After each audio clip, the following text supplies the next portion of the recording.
Good afternoon, welcome. This is the Marion City Council work session for Tuesday, May 7th. Thank you for joining us. First on our agenda for tonight is a presentation on the emerald ash borer, our favorite topic. Mr. Simprich.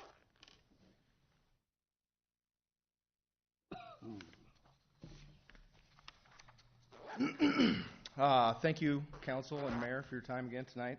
I think the priority of me being here is to address any questions that we may have, so I want to make sure we have time for that.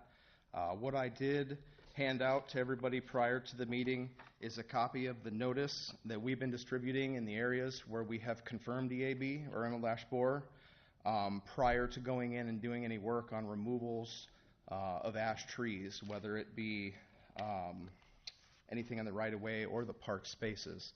So if there's anything in there that you have a question on directly, please let me know. But before we start on questions, I'll just run through basically the primary steps that we're taking after or during this notice and then after the notice. We confirmed our second infestation late fall of last year. We didn't get into that area to start working until this spring, just because we were finishing working on the area we had found the first confirmation on the north side of town. So earlier this spring, we went out and we did disperse these green tags. What we're doing with these is we're going through the neighborhood in about a quarter-mile radius of the area we find the confirmation, or an ash tree in the right-of-way that we physically find the borer in.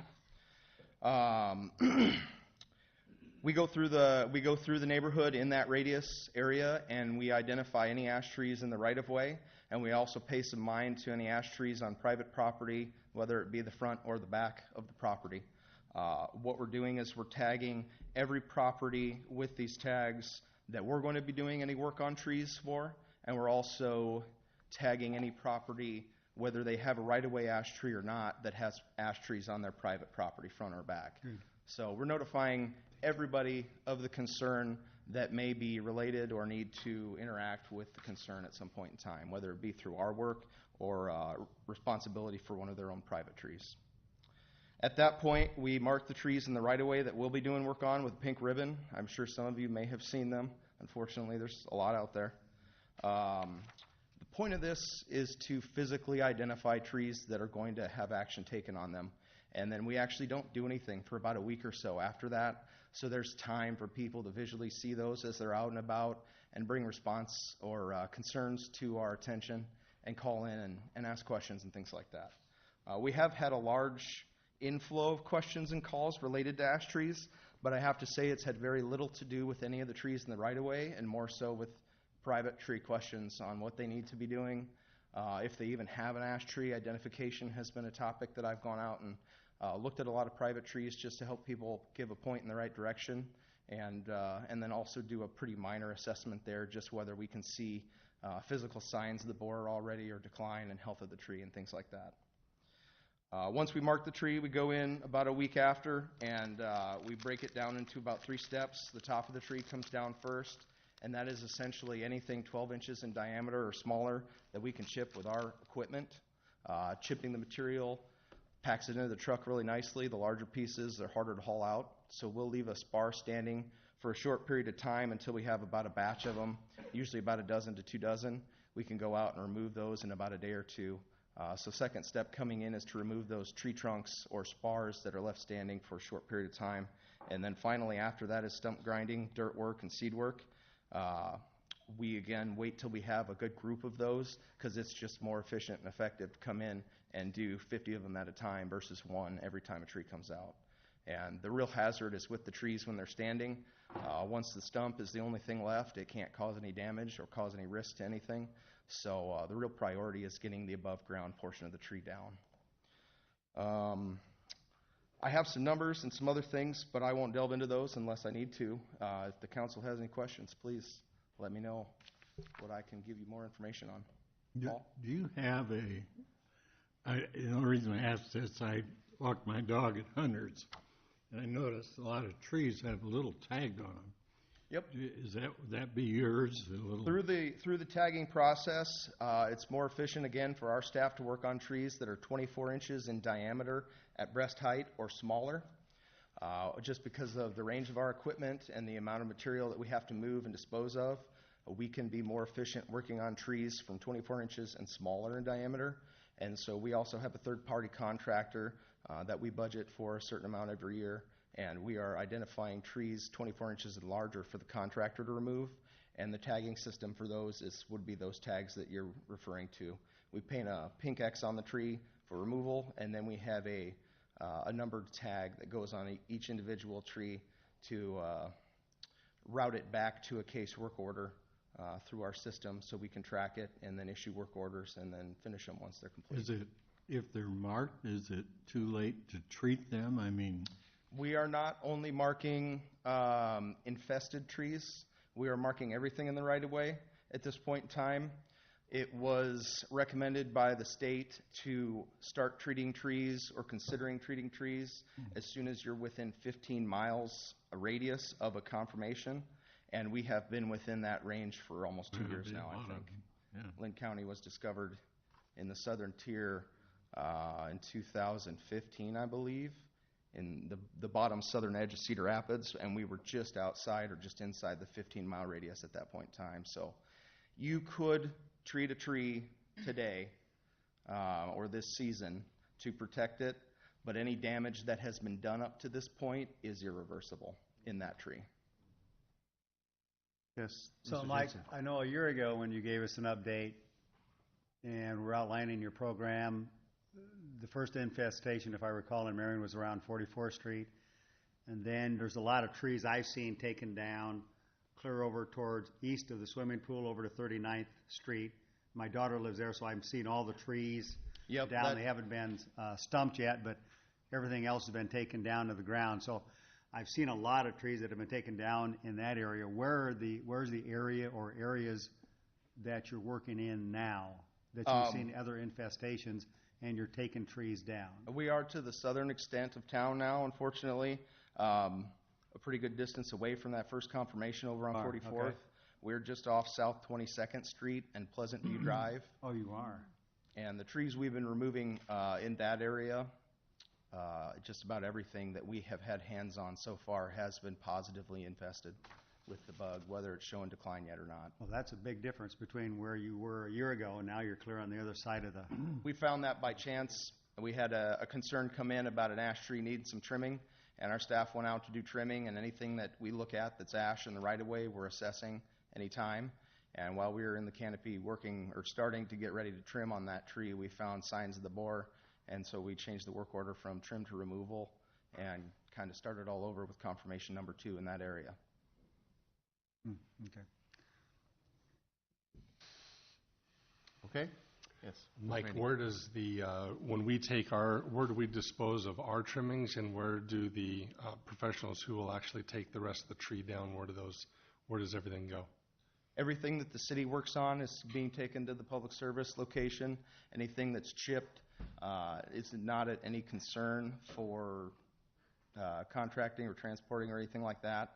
And any larger pieces of wood, we are within the state quarantine for transportation, and we are just storing that in the rear area or the rear property in the back of the recycling area back there. So once the tree is removed, then the threat is pretty much removed as well too then? Yeah, it's possible for larvae to hatch from the wood once it's been harvested, but only within the season that it's harvested. Okay. Once it's had a season to dry, it's no longer utilizable by the insect. Okay, great. Thank you. Yes, Mr. Dill. Thanks. Hey, Mike. So I want to compliment you on these. I think they're succinct and they have good information.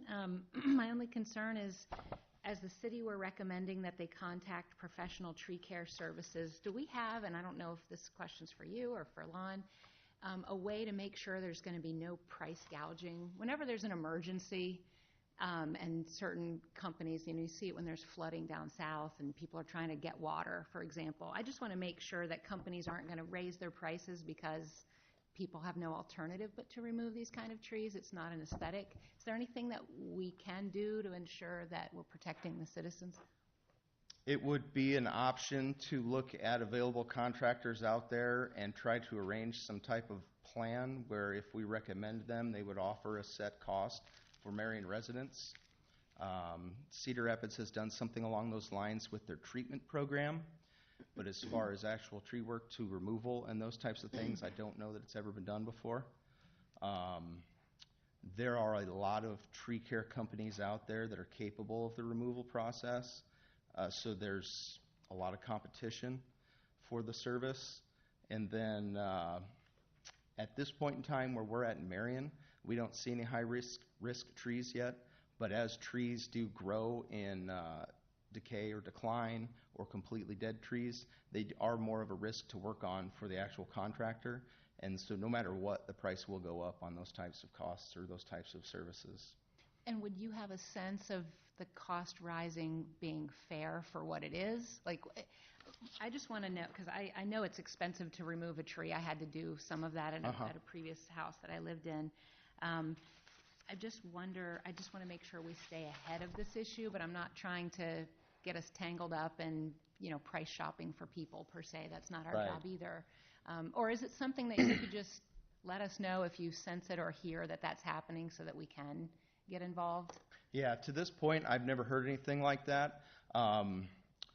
It's been a few years now that we've kind of been dealing with it. Cedar Rapids has had it for a few years, and lower southeastern county tiered in Iowa have had it for a while. And I don't know that it's something I've really heard of, but it would definitely be something that we could look into. I'd have to look into it a little more and research it myself, honestly. Well, and I don't mean for you to do that. I'm sure you'll hear if people start complaining, but if you would just bring that back to us. Yeah, certainly. If something like that does come across in my daytime, I'll definitely bring it forward. Okay, thank you. Yeah. Other questions for Mike? Thank you, Mike. Thanks for all you do. Okay, moving on with the agenda under administrative services. There are 3 items that are marked for discussion, 8, 9, and 10.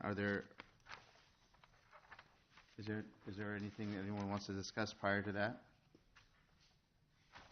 Okay, we'll move on then to the items marked for discussion. Who's handling that? This one is one that could be any of the 3 of us, but essentially what these 3 items are is they're related to the financing that will be needed for the public services facility. We anticipate doing those as revenue bonds instead of the general obligation bonds that we've done in the past, since they have dedicated sources of revenue, and this would actually start the process. We'd set the public hearing and then move down through the process of actually issuing that debt so that we can proceed with construction of the facility. Okay.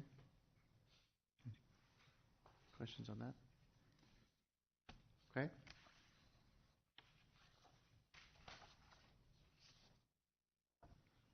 Number 9. All 3 are the same thing. They're just different percentages for the cost of the project. So because we have several different utilities that are involved and enterprise funds that are involved, we'd be allocating the costs out accordingly. Okay. All right, is that clear for everyone? Okay. I don't see anything else marked for discussion until page 6 under parks. But if there's anything prior to that anyone wants to discuss individually? None. Okay, Mr. Carolyn.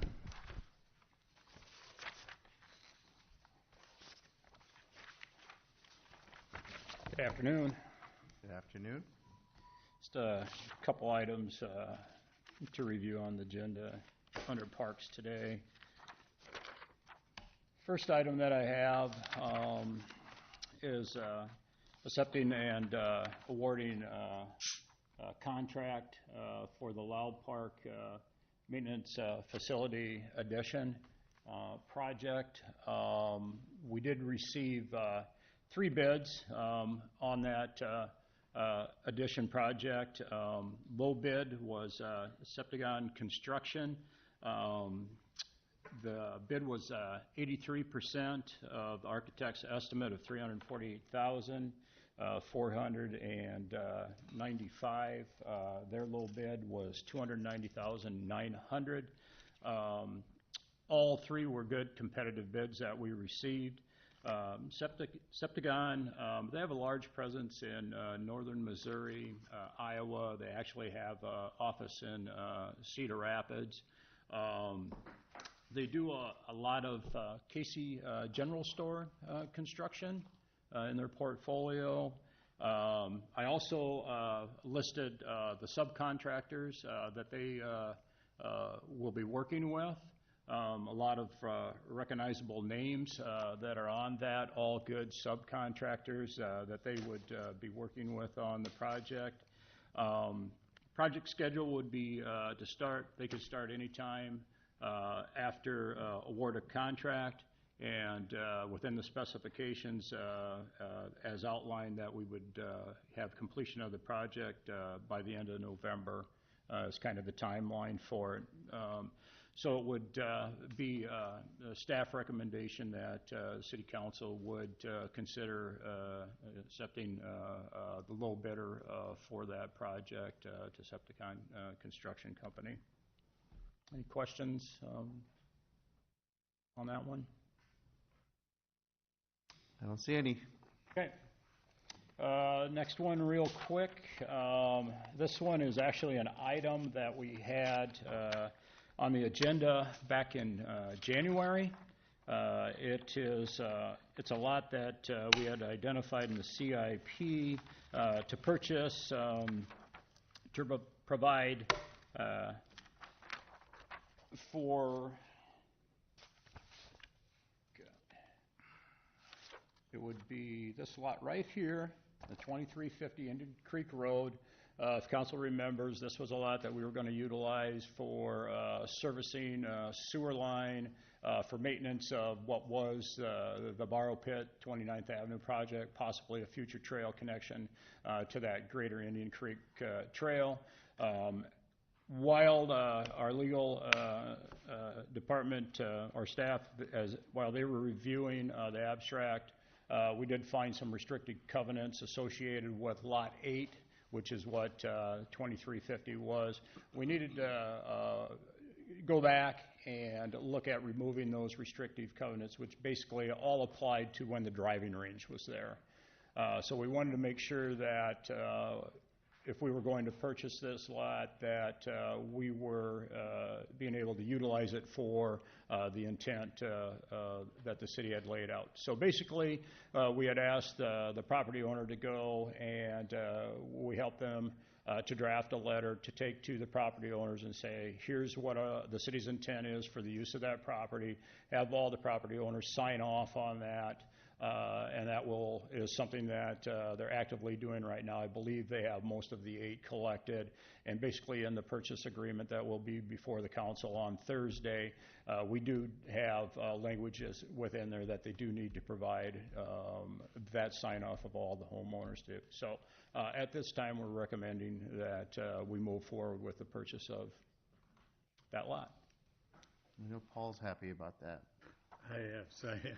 Have the neighbors voiced any opinion of buying part of that lot? I haven't heard anything. I did talk to one of the homeowners today, and he just wanted clarification on what the usage was going to be for the lot. But outside of that, I have not had any calls from any other of the property owners. I believe that we will. So, but I'm pleased. Yeah, and one of his biggest concerns was the sidewalk going to go in. Yeah. Yeah. Yes, Mike, just for clarification, can you tell me, because I know a lot of those residences drive down through there to gain access to the back of their properties, what will change, if anything at all, once we do acquire that?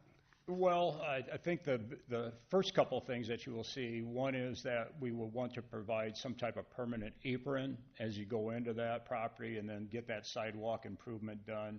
That needs to happen.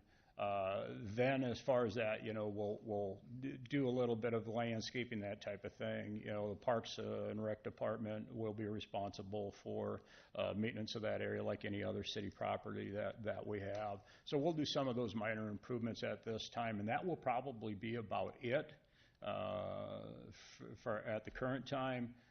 Future, we talk about maybe a future trail, that feeder or collector trail to the Greater Indian Creek Trail system, but that's down the road some years. So that's pretty much, it'll be green space, if you will. We'll probably look at doing some plantings along the sides of the property lines just to provide a little buffer. I know that currently most of those homeowners along there, that's how they get to the back of their properties. And I don't really see an issue myself with allowing that to happen. That's not a lot different than what we do in other areas. Down off of Grand Avenue where we have the trail there.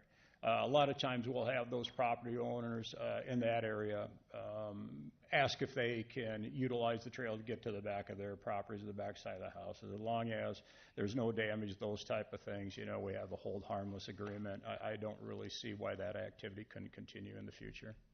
Okay, thank you.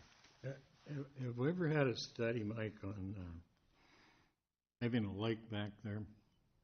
It's one of those things that comes up in discussion. We have not done any type of study to do that. I know that as part of the Indian Creek Pride, initiative coming out of Imagine Next, is one of the areas. I don't know, Will could probably speak to this better than I could. I know it's one of the things that's been discussed a little bit. We did do some improvements with planting prairie grass pollinators in there last year to help. And again, we'll just continue to improve that property. So to the question whether that could possibly be a lake, I believe that's something that is going to be looked at in the future. Thank you. Any other questions or comments on that? Do you want to announce the postponement of the ribbon cutting tomorrow? Yeah. Due to the possibility of very inclement weather tomorrow, we are postponing the ribbon cutting for the skate park and Butterfield Park until next Tuesday noon, Seth? Yeah, next Tuesday at noon. Yeah. Been looking forward to that one. Yeah, it has been very active and very busy. So, I've seen kids using it every time I drive by there, so yeah. it's popular great already. Great to see. Yeah, thank you. Yep. Okay, engineering, looks like every item is starred.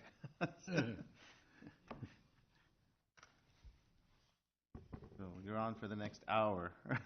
Oh, we'll make it quick. All right, so the first two items are basically the same item. The first one is a public hearing that we'll have on Thursday regarding this project. Then the second one will be accepting the bids. So we did receive 5 bids. This is for the intersection of Hennessy and 13. So this is one where we applied for TSIP funding for $500,000, and then the developer that's doing the improvements for Squaw Creek Park is doing the rest of the improvements. So we'll front all of it, and then we'll be reimbursed for all of it.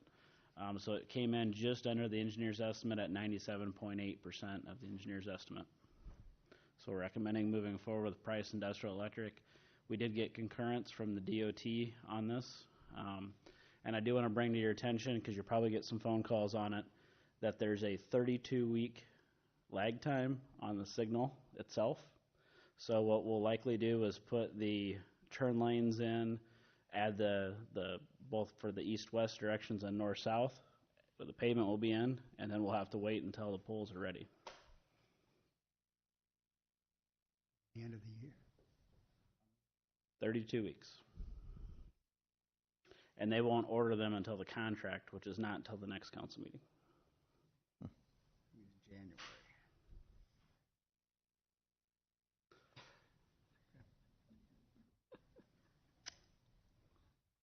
And remind me, did we get any assistance from DOT on this?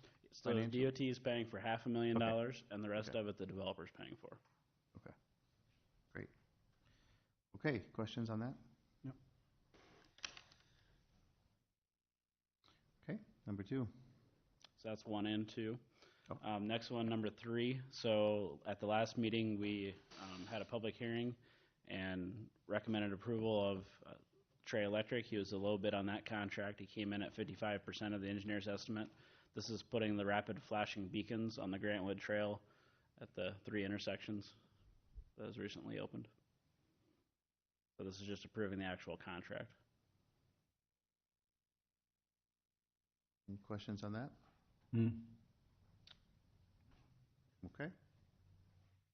All right, the next one is the actual DOT agreement giving us the TSIP funds. So this is $293,000 that they would reimburse us to install a mini roundabout.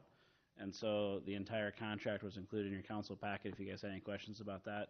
This is the concept that we have used in the application that we've shown, and we've already hired HR Green to start the process of design, but this is the contract. Normally we get it sooner, but DOT was a little behind this year.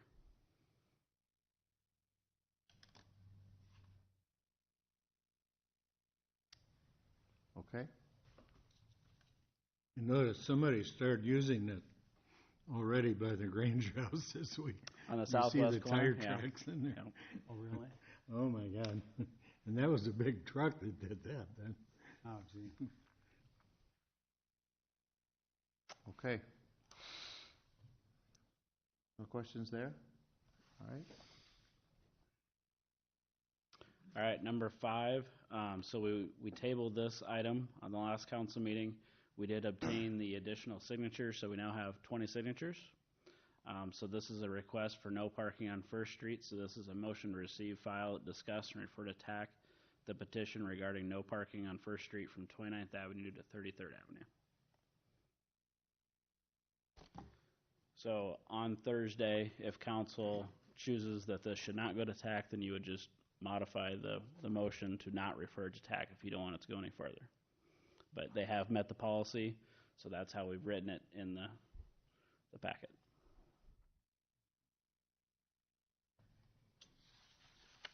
We're talking about no parking on one side. Correct. Okay, it just doesn't say that.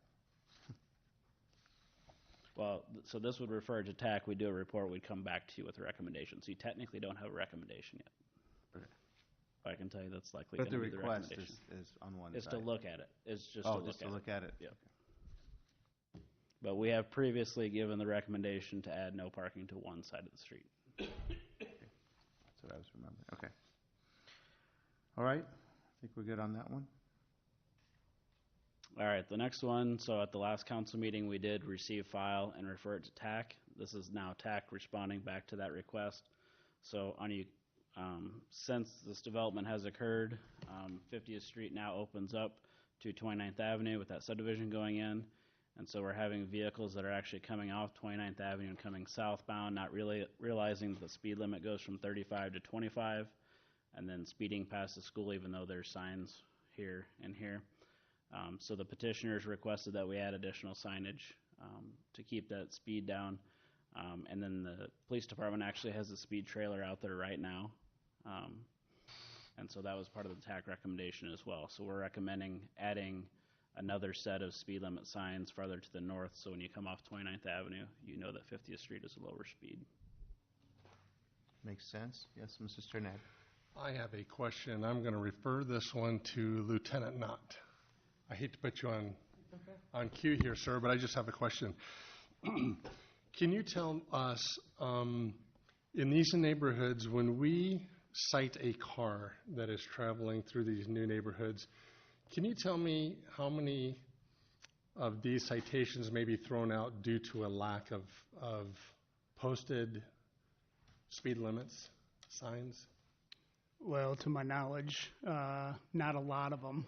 And I think the main reason for that is it's expected in state code when you're in residential that it's going to be a 25-mile-an-hour zone.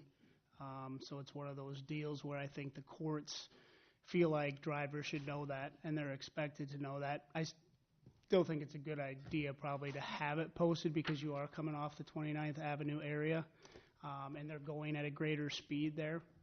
But I don't see a lot of that being an issue with the courts. Okay, thank you. I had done a little research myself and just kind of did some polling, not with our department, but in other cities. And some of the feedback I was getting was some of these citations are thrown out because there was a lack of posted signs. I was just curious if we were experiencing any of that. Doesn't matter if it's 25, 35, 45. Some of the people that I had talked to said, well, because there was only one sign within a 6-block distance, sometimes those citations were kicked. And I just wanted to make sure that we, as a department, were not wasting our resources. If we're going to cite and we cannot get a conviction, that we either change that or we do something to make sure that we're following through with it. So, Yeah, and I mean, in my opinion, and from the experience I've had, it's going to depend on the judge you get. sure. To And be quite honest, it's discretionary for them. It'll depend what kind of story or version they get from the driver of the vehicle that's cited, and then it's their discretion. Okay, But I perfect. haven't run into it a lot myself. Okay. Perfect. Thank you very much, because I know there's been some discussion in previous councils where you talked about actually doing paintings on the street, things of that nature. We don't want to obviously pollute our neighborhoods with that stuff, but certainly when we come out of large gatherings such as like schools, we congregations of churches and stuff, when people are entering into those, it is a while before you actually see a speed limit sign, so you don't really know what some of these are posted. So just for the benefit of the council, I wanted to kind of bring that topic up. So thank you. I didn't mean to put you on cue there, but thanks. Anything further on that one? And just so the council is aware, as is in the memo, most of our streets are 25 and they're not posted. But this is just a case where it changes. But most city streets, because they're residential streets per state code, are 25 and they're not signed. Okay, perfect. Thank you.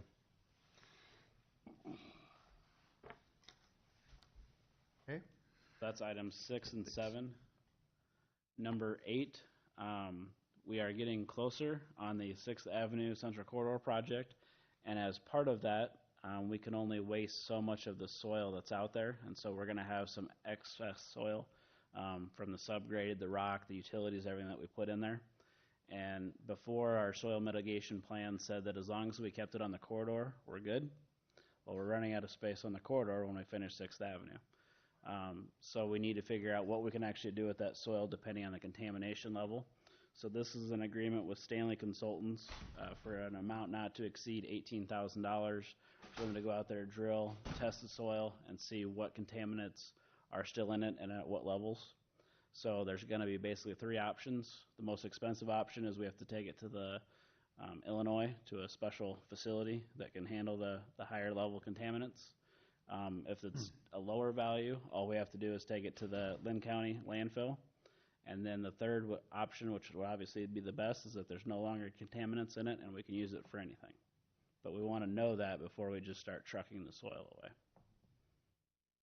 So right now, if you've driven on 5th Avenue, you've probably noticed west of future 22nd, we kind of have a pile of soil there. It's getting pretty good. Yep. So we're just stockpiling it now, but eventually we are going to run out of room, so we got to figure out what we can do with that. So is that part of the budgeted money for 6th Avenue, or where's that? So it'll come out of the Central Corridor acquisitions, but we have to figure out budget. what to do with it. We don't have a choice. Yeah, I get it. Just trying to figure out where the money's coming from for that. Yep. Okay. Questions on that? All right. It's pretty straightforward. Okay. And then the last one, we have completed what we call the Chuck Kent access point that goes through the parcel. There's still the dedication of the 20-foot, which we're working on currently, so we still need to work out who's going to do the snow plowing, maintenance, and all that stuff, and that'll be done when we do that transfer of properties. But as far as the actual L drive, it's done, it's in. We're ready to accept that. I have already heard rumblings about people using that as a deterrent around the roundabout now. Are we done with this project as far as any additional expenses, fees, or anything associated with that? Because people now are going through that road, through his parking lot, to get back onto 7th Avenue. Really? As far as I know, I have not heard that from Chuck, but we're not planning on doing anything else with it. Okay, That's I just something want to that make he sure wanted- we're done. Yeah, this is we're something that done he wanted with to have that. put in. I didn't even want him to. Okay, Chuck wanted it. thank you. That's Chuck's issue. Just want to make sure it stays a Chuck issue. It is a Chuck issue. Yeah. He's the one who wanted it Yep. done, so. Okay. Any other questions on that?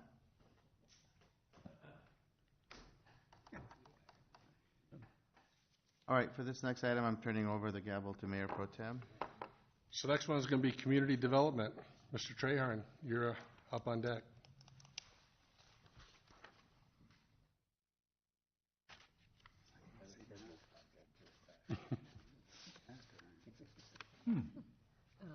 About 40 pages to present.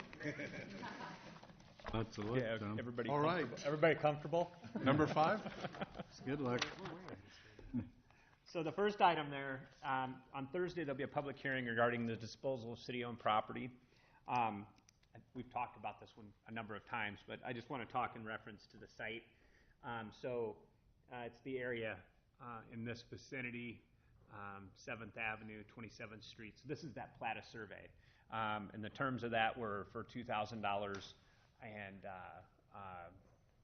essentially closing costs, abstracting fees and such. So that purchase agreement will be also on the agenda. I think it's the next item. There's going to be 2 other items on there, and I think one of them is related to 27th Street improvements. With this project, it's proposed that the developer will build this portion of 27th Street with the project.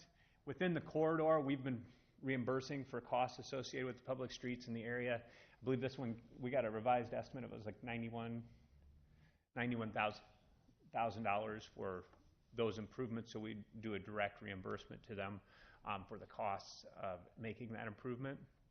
So that agreement will also be on the agenda. We're just getting that. I think that's been finalized. The developer signed it today. So, and this is very similar to what we did for the trail in the back. And we can, what I'd like to do is be able to push that out to council via email. Or if you want a hard copy, just let me know. But that way you have those before Thursday. The purchase agreement was prepared yesterday, and I think I need to get a platter and that to them to move that one forward. So we'll have the purchase agreement and then the development agreement. And then, Lon, I don't know if you want to talk about the MOU. Is that under your calendar? Or, Yeah, it's number 3 under mine. okay, all right. So I think we'll speak to that at that point. But so the other agreement with regard will be relative to providing the same incentives in that area. So Lon can explain that under his agenda. But so that project's moving forward. Generally like to have a lot of these documents put together in council. There is an expediency. One of the tenants in here is wanting to be in the ground as soon as possible. So there's a lot of work going in to get the project moving.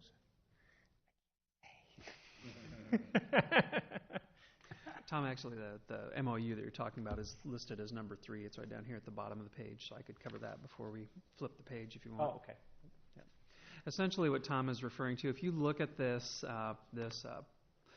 plat, you can see a line kind of running through the middle of the building. The original memorandum of agreement that we had with GLD covered the property that they owned when the MOU was put together. Since they've acquired the property to the west, what we need to do is actually amend the MOU to also include that territory. So we'll be changing it with the new legal description that's developed with the replat of this lot and bring back that revised MOU. Since they're actually now doing the construction on this property and the one to the east of the hotel, those two will be moving into the development agreement stage as well. But this makes sure that, when they're going out and trying to secure all of their financing and everything, they've got all of their I's dotted and T's crossed, and the banks will know that this property in its entirety is subject to that agreement.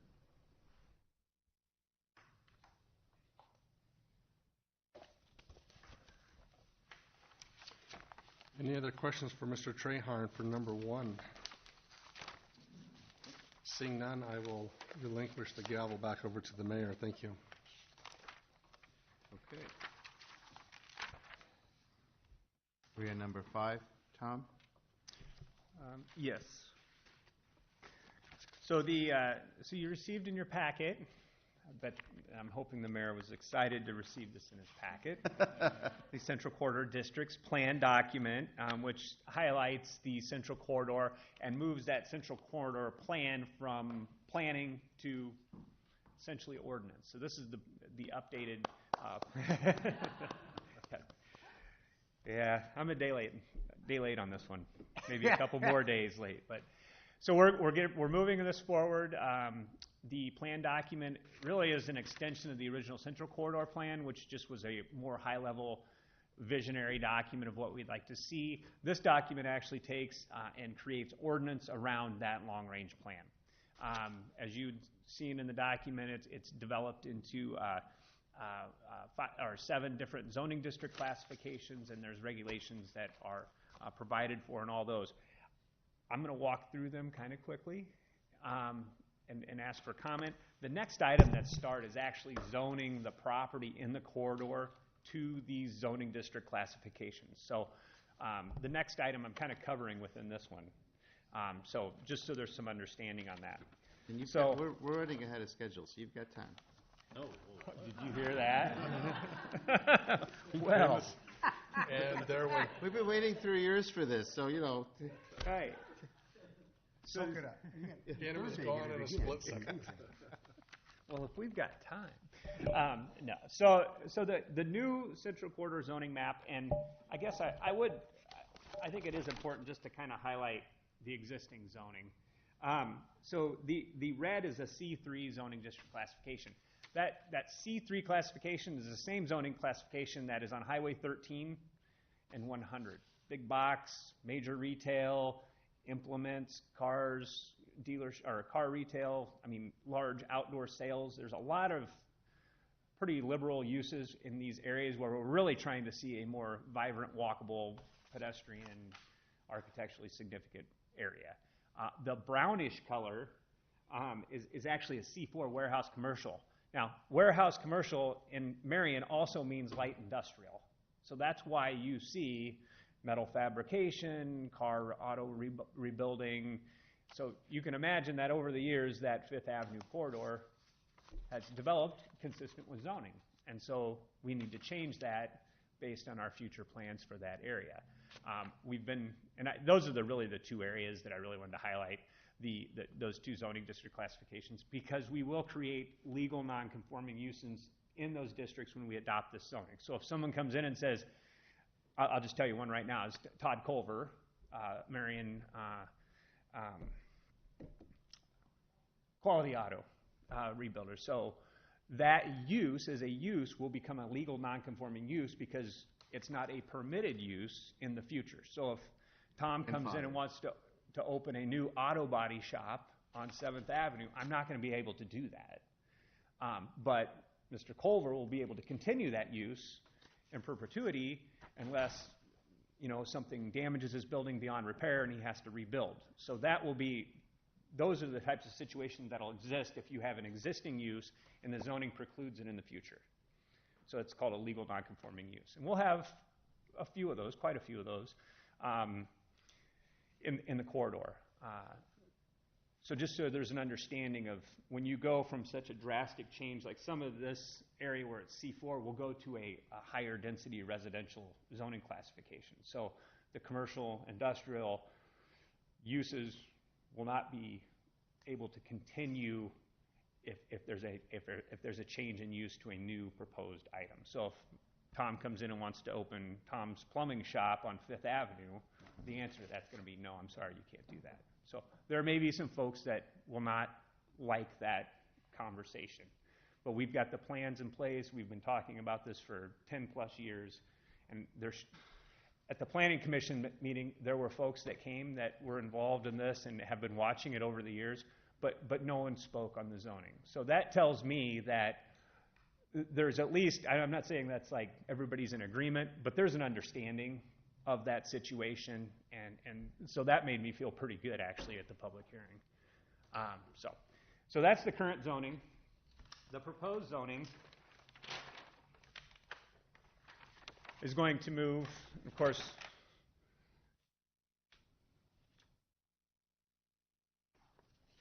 the proposed zoning is going to move to where there's this darker brown is more of a medium density residential. So we're looking at stacked units similar to the housing project on 5th Avenue, where it's a multifamily, multi-story residential on the south side of 6th, this being 6th here in the middle. The uptown, the lighter areas there's 2 districts, the U1, U2. That's really that and I'll walk through these in a little more detail, but that's really the expanded uptown based on the fact that we're trying to create an uptown for a town of 50,000. So really from roundabout to roundabout is what we envision the future uptown to be. So development will be consistent with what we're seeing in the uptown. The buildings will be faced to the front of the sidewalk, limited setback. We're hoping for dense development. I think within the standards, there's a 2-story minimum in these areas. So coming in with a single-story building won't be an option. You got to have 2-story on new development, and moving forward in those areas. The purplish here on the end, this is really very similar to a C3 zoning district classification, but it's modified a little bit to really create that transition from the uptown to what we have as typical suburban development. That is where the hotel is. That is where the 2 new strip centers are proposed, as the GLD property are in those areas. Really, this adds that next level of architectural review requirements is what essentially that's doing. This area here has its own zoning district classification, primarily because it's double fronted. And that really is where we're going from some of that drive-through automobile-centric development to this area where we're trying to get away from that completely. So so gas stations, drive-throughs really become difficult in between the 2 roundabouts, because we're really not trying to create a situation where there's an automobile-centric. It's pedestrian. So this area really provides for that transitional area where you're going to, in some areas, there's going to be conditional uses for drive-throughs. In some areas, it's just you can't have a drive-through. That will be a cause for probably some concern. I can see in the future where we may have folks that won't like that. But in reality, and you look at all of the you look at urban planning in general, and you're going to see that walkability is critical. And what happens to the form of the building and the site, the GLD site that I just showed you is a prime example of that. You put a drive-through in that, you can't make it walkable. I would contend that Parlor City on 10th Avenue is one of those projects which it was a conditional use. They got a drive-through, but you have to walk across the drive-through aisle to sit on a picnic table. And so you just got a question, was that, neighborhood centered, you would have been more about not having to worry about that with kids that are walking and riding their bikes to that facility. So that's what we're trying to avoid. So that's kind of the overall synopsis of where we're trying to get to. We've created some areas here where they're brown, and we're really trying to represent the traditional development of those neighborhoods. Our new zoning district classifications are very similar to this. In those areas, the houses are built closer to the property line, but the current zoning says you got to have a 25-foot setback. I mean, it makes no sense. So if someone wanted to come in and build a new house or redevelop those sites currently, they'd have to set the building back about 10 feet behind all of the other buildings on the block. So this just kind of straightens that out. And then we have some smaller lot sizes required in this area and on the north side of 7th, only to protect the residential that is adjacent to. You can imagine if we didn't have some limitation on lot sizes, someone can come in and purchase the entire block and go all the way to 8th Avenue, put the parking on the back when there's residential right across the street. So we're trying to create a buffer and allow for that commercial development to happen, but not to extend over to 8th Avenue in those vicinities, especially along the Pucker Street area. You can see that those lots are limited to 120 feet deep. So that limitation would provide for that and protect those historic homes.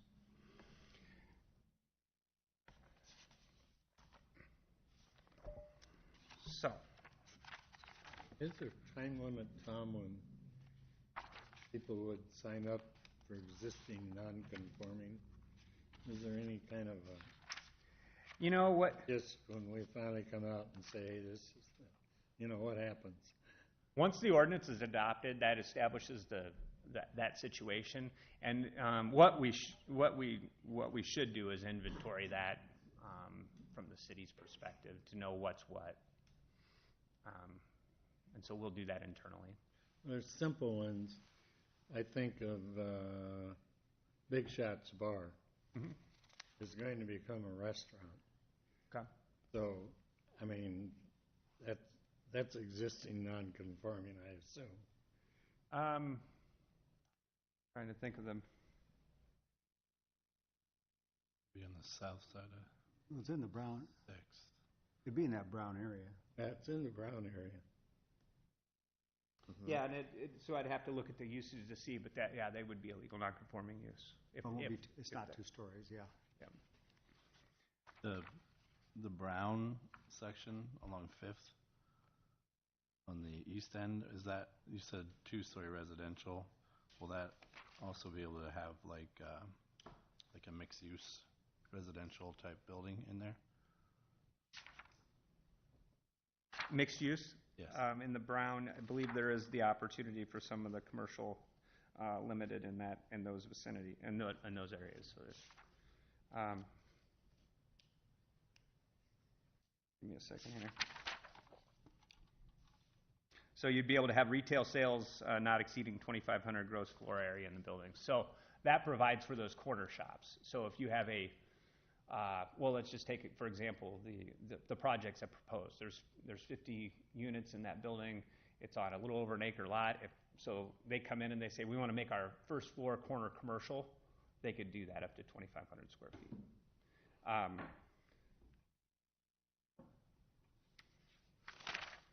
I just want to check on this restaurant question here real quick.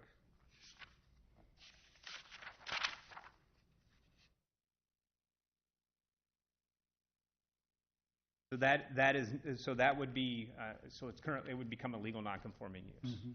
So, which means if someone came in and did something different that was similar to what it is, it would be allowed to continue. Correct. Yep.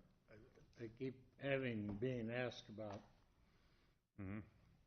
off of 6th, a rear entrance to the water softener and Burger King. Yeah. And, they seem quite concerned. The car wash, Lebeda, are we, I know what we're trying to do, but are we going to have? So there's a shared access between Lebeda and the new building that's proposed, and both of those property owners are very aware of that. And there's an easement through the Lebeda site that would serve the car wash, but not immediately, unless those two properties work something out. But not all. There are very limited access points to 6th Avenue. Burger King will not have its own access to 6th Avenue. None of them will have their own. So they'll either be shared. Share with the water softener or? And Mike would probably have a better. Yeah, I could pull it up, but we've selected kind of 2 or 3 people share each driveway that's going in there. So we've actually identified that in the phase 3 and 4 plans of the central corridor. Okay, Mr. Jensen. Tom, a question. So let's pick on Big Shots. Mm-hmm. So that's going to be a legal, non-conforming business. Correct. So after this ordinance is adopted, if somebody else buys the business, changes ownership, Correct. they can continue operating it as it is. Correct? Mm-hmm. Ownership can change, but nobody's going to be able to bring in a new. In other words, you can't be another Big Shots on 5th Avenue. Correct. Right. Yep. But So, the one that's there can stay there as long as it stays in that same business, even though ownership changes. and we even allow for Minor minor changes. upgrades. Right. It I could saw be that. Tom's Place, and yeah. So we certainly want to provide, and it protects their interest and value in the property. Now, if it stays vacant for a period of time, and I believe in the corridor we limit it back to like 6 months. It's a much shorter window of opportunity. Remember you talking about that Yep. too. And so that time frame does kick in. Okay. I will tell you, and maybe we should be more diligent with this than we are, but it's not like we are immediately known when that goes under. So I mean, it provides for we'd have to understand when it was closing and, when that 6-month time frame was up. And so we have legal nonconformities all over town, and we just don't have the staff to really go out there and know when it becomes vacant to enforce that. So if someone came in and said, well, it's been vacant for 6 months and 5 days, we wouldn't know that under our current standards. But just 6 months is a lot easier to enforce than 2 years and what it was before. So with looking especially at this sheet, I know we got a lot of new zoning types here with the Central Corridor Plan. Is a lot of the planning around this, did it come about more because of a lot of the current urban planning concepts that are out there, or is a lot more of this customized for Marion because of the Central Corridor that we're developing between the two roundabouts? So how much of this is standard? How much of this is customized? Sure. You know what I mean? Yeah, absolutely. So what you're seeing in the documents, they look different. The code that's being brought forward from a planning perspective, it's a hybrid zoning code. It's a little bit of a form-based code, but it still keeps some of the Euclidean zoning district classification use list in effect. So it's a hybrid. And so we've kind of taken two different codes and brought them together to form what we have. It is very typical in metropolitan areas to do this. I think what Steve's asking is that, was this put together taking into consideration the specific conditions that exist in Marion? This is specific to Marion and what we want to see. It wasn't just something that's done somewhere else and it was just moved over and plopped in and said this is what it has to be. That the specific considerations of Marion and the characteristics of Marion and what we want to see were implemented by putting this together. Correct. Down to the block sizes. The lot sizes, minimum and maximums, are built around the typical block in Marion, which is 250 by 250. So if you want a half block build out with a vacated alley, you're 120 to 125 foot setback or depth. So yeah, there's a lot of use limitations and those kinds of things. Those are all understanding what we have. Unique to our Central Corridor, and is that true? Yep. Yeah. Okay. Yep, absolutely. All right, thanks. Yeah. And I guess I should start off by saying too, or I should have started off by saying we will, every training, every conference that I go to when they adopt a zoning districts like this in the built areas, we will not get this correct the first time. We will be back with amendments, probably 6 months to a year. You can't complete every scenario in these situations, and every situation or every conference that I've been to where they talk about doing a massive rezoning like this, they just want everybody to know and to let the policy know that we probably won't get this right 100%. You have to start somewhere. You got to start somewhere, yeah. So one of the things that I think is critical to the ordinance, as you read through it, you probably noticed, is that we're keeping the review process that we have in the IDO similar. So any project that's submitted is going to go through the same architectural reviews process that we've been doing. So you will still see those drawings and projects as they develop. What we have found is through that IDO process, which did its job just fine, that it did not inhibit development. I don't think that review process that was put in place really provided any detractor. It didn't cause any consternation in the development community because we were withholding permits and requiring this massive review process. I think it worked out all right. If you get a submittal in before essentially the second Monday of the month, by the next month you can essentially have all of that review process completed, which is pretty quick in the development world. So we really didn't have many of those issues. So we've taken some of that language on how that review process is done and placed it in the ordinance. If you notice, the ordinance is being adopted It's just a readoption of the same chapter that the IDO was. So we've kind of taken some language out and put the new districts in. So you'll see a lot of the similar characteristics brought forward there. So you will still see that, and I'm assuming that the council still wants to see those projects as they come forward within this corridor. If that's something that does become an issue, or we're seeing too many, or if it's becoming, that can be taken out. Planning Commission can do it. It could become staff internal if it becomes an issue. So that's not a real problem, but I kind of got the feeling that everybody was pretty happy with how that process was continuing. Tom, our current sign ordinance would apply to that whole. Yes, that's correct. It would. Yep. Yep. So within the districts, and you have the packet, the uptown, the U1, which is really the historic commercial district, as well as what I think most people would contend is the historic uptown original city buildings. We are very specific that any development in that area has to be reviewed by the HBC, the Main Street Committee, the Planning Commission, and ultimately the council. There are some a little more stringent setbacks on that. There's a build-to line requirement. In other words, the building has to be built on the property line, just like the other buildings in those blocks. So imagine if 7th Avenue, if someone decided they wanted to build their building 10 feet off, or if one, so that we want to be very specific about that, and we've also got a 2-story height limit on that in those areas. So that way you don't have that little building that limit or minimum. Minimum. Yeah. So that's the biggest thing in the U1 that kind of sets it apart. Outside of that, there's some minimum setbacks in the back if you're adjacent to residential.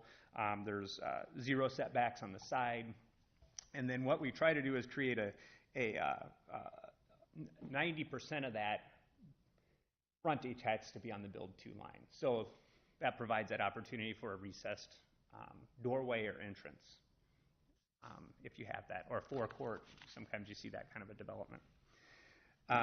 And obviously, this is where we're retail restaurants. Most of the uses in the list that you guys have a copy that you can see. That's what we're trying to provide for. One of the things you will see in here is we do require a setback for parking.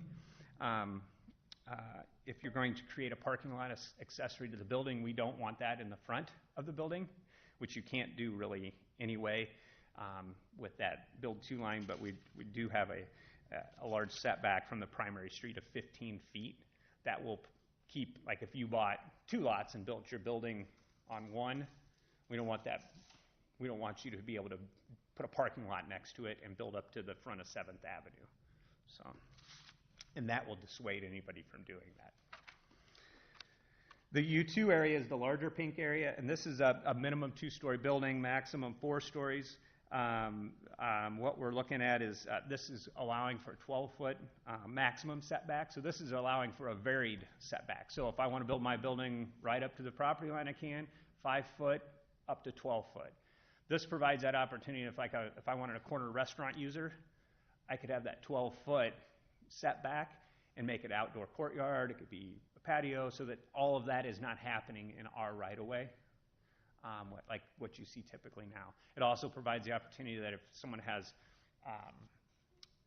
decks or something on the top, that they can set that building back so that it's not over the public right-of-way. So it provides it's a little flexibility in how they would design their buildings. Now, I got to tell you, it's interesting. Historically, the Murdoch building, you used to walk down that sidewalk, and when you got to the Murdoch building, their porch was there. Oh. So you went up 3 steps, you walked across their porch, and you walked down their steps on the other side. Oh. So that's, they solved the sidewalk problem by just building right out to the street with a porch. Like the old Western, carried over from the old Western days.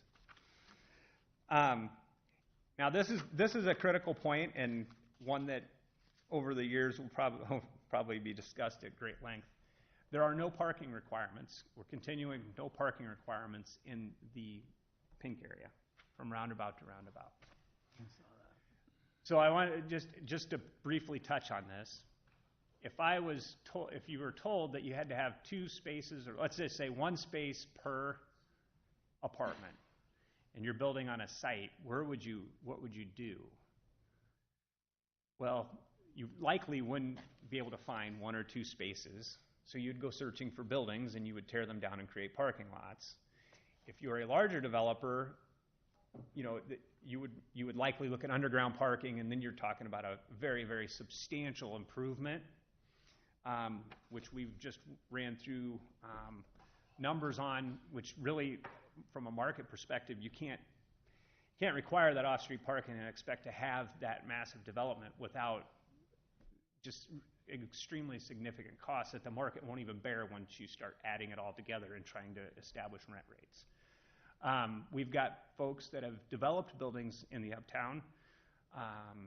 The high building, the third floor is still not occupied, and we hear that the number one concern with that is parking.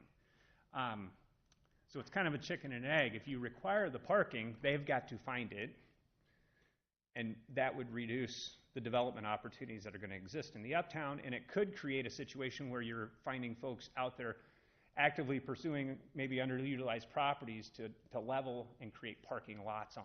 And I don't know that we necessarily want to see our uptown kind of developed with parking lots to accompany buildings. So it's kind of that quagmire we are in as it relates to whether you require parking or not require parking. For instance, we've never had parking requirements in the uptown currently. The C2 district doesn't require them. We did walk down the road and try to figure out maybe we should have them, maybe they should be reduced, but ultimately it's very difficult to understand how that market is going to play out if we start requiring so much off-street parking. I mean, I just don't know where that's going to manifest itself, whether it's going to be tearing down buildings. It's just a difficult situation. So at this point, we're going to let the market kind of carry that through. If I'm a developer and I want to build a 12-plex, maybe I don't need 12 spots, but maybe I only need 6, and I'm going to be comfortable with that. And that's the situation that we're working with right now. So we're going to let the market kind of dictate that parking. It would be very difficult for someone to come in and say, I'm going to build 75 units of apartments and not have one off-street parking space. So you understand what I'm trying to say is that what do we do? Because if you require that, let's say it's 1 per unit, that's a 75 space parking lot or structure, which the market won't bear. So we'll be working with the developers as they come in and start talking about those projects, because most likely most of them at that level are going to be asking for some kind of assistance as a part of their project as well. So I just want you to understand why there's no parking requirement in that uptown area. I think if I could just interject on a couple of those things, because as a business owner, I've been approached to take a look at relocating, and you do have to let that market drive itself. I'm not interested in going to a third floor. I've got other places I can park 10 feet out from my front door until those become a supply and demand, and then I need it because it's the only thing available. That changes things. Mm-hmm. Same thing with the parking, but at the same token, too, I don't want to see the drive to push back to the city, which is what we've been seeing, to make them the responsibility party to bring the parking to the developer. I don't think that's right either. So there's got to be a perfect harmony in there somewhere. But having this layout there with that flexibility for them, if they want to buy the next lot next to it and make it their parking, I mean, it sounds like we're not, although we can't create flat space because you're giving it a zoning requirement, correct? Mm. So I see where we're going with that, but that'll be a slippery slope when we get to that point. And what I would say is we've struggled with this, up until a month and a half ago, we had parking requirements. But we got thinking about it, and all that's going to do is dissuade development. I mean, if you tell somebody that wants to, the 1204, if they have 12 units, go find 12 spots. Well, what happens? That project just doesn't get built. I mean, there's no parking requirement now, and there's one proposal come in on the project, and there's a parking lot directly across the street that's public that you can park in 24/7. So I don't think we're at the point where off-street parking is going to be too much of a concern that the city needs to start regulating it. And we're going to continue to monitor it. There's a group now that's actually looking at the uptown plans. And one of the first things I think we're going to probably want to see is a parking analysis and parking study that kind of help us and guide us through that conversation. So, and just so the council, this is not an uncommon nor difficult deal or something to deal with when it comes to uptown or downtown development. It's always very awkward to try and figure out. So I think that's why it's easy to just say, let's get a parking analysis done to really know where we're sitting.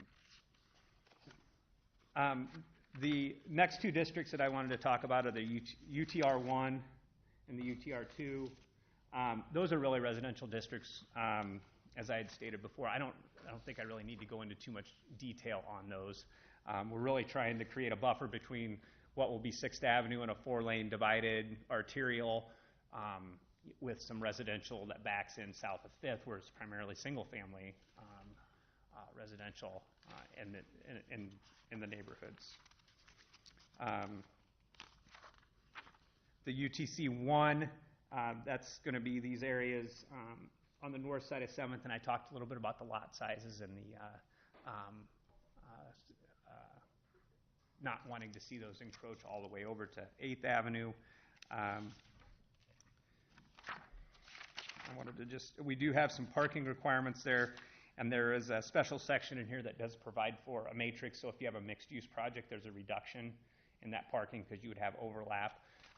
If you look to the back of that ordinance, there's a little matrix that allows for a factor of the max parking, which I think will help the development community as well. Out in these more non-walkable areas, which aren't quite that pedestrian-friendly yet, we got to have some of that off-street parking in those areas, but clearly in the uptown, that's not been something we're focusing on. So starting at the UTC1 and the UTC2, there will be the off-street parking requirements that are fairly consistent with what we have today. One other thing I just want to throw up here, and then I'll be quiet. So from the private frontage types we've identified in every zoning district classification, this really talks to what that building should look and how it should face the street. You got a common yard, which is your typical suburban development. You've got a porch, which I think in the neighborhoods around uptown, that's what we have. The porch or the terrace, a raised stoop, and I'd say predominantly around the uptown and along the corridor, that's what you see in those neighborhoods. And then the forecourt is not a development we see much of, but we do provide for that in the UTC or the UTR2, that higher density. That's where you may have a development where the entrance is reset and there's a courtyard in between. In larger metropolitan areas, that's a typical style of multifamily. And then the stoop and the storefront are more your commercial or office style of development. So with any zoning classification, we identify which frontage types are provided. So let's say someone comes in and wants to build, we'll use Paul's example, in the uptown area, in the C1 or the U1 or the U2, they want to build a porched building.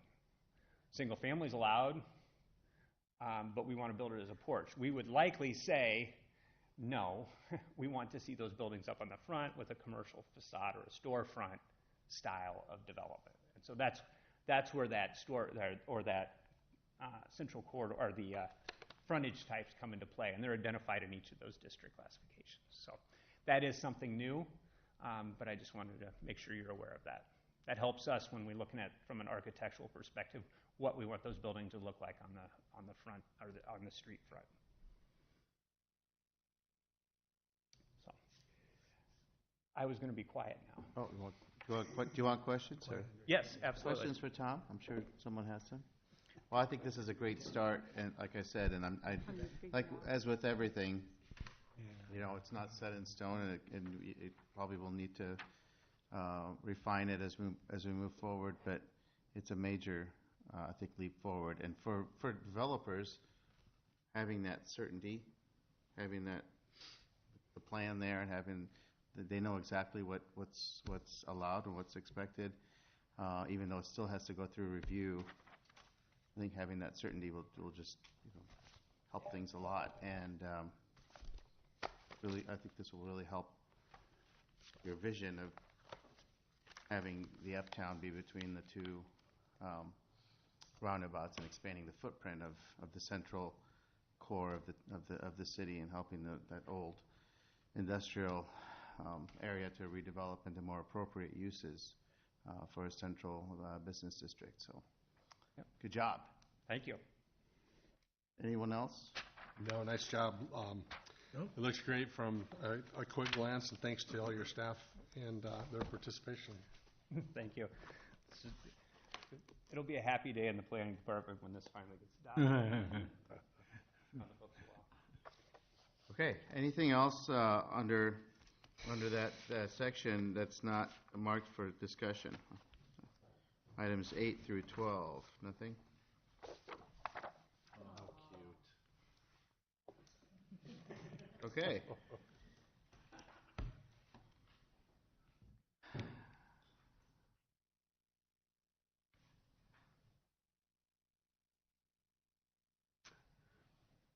No pictures of puppy dogs or? Quarterly finance report. Thank you. This is great.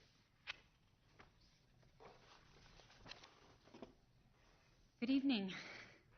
Before I get started, I just want to mention that this is the first quarterly finance report that we've done in a while. And when I say in a while, I mean we have not done one in the entire time I've been here, and I've been here 7 years. I was going to say, I don't remember having one. I did ask my predecessor in the time I was here why we didn't do one. And he just, guess it wasn't asked for, so here we are. Good. Well, Thank you for asking. As I am working to develop this, I do plan on reaching out more to the city manager's office and working more closely with the budget manager.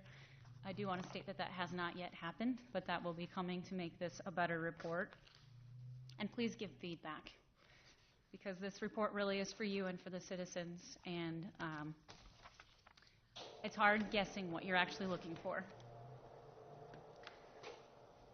So what I plan to do is walk through a few of the reports and bring your attention to a few things.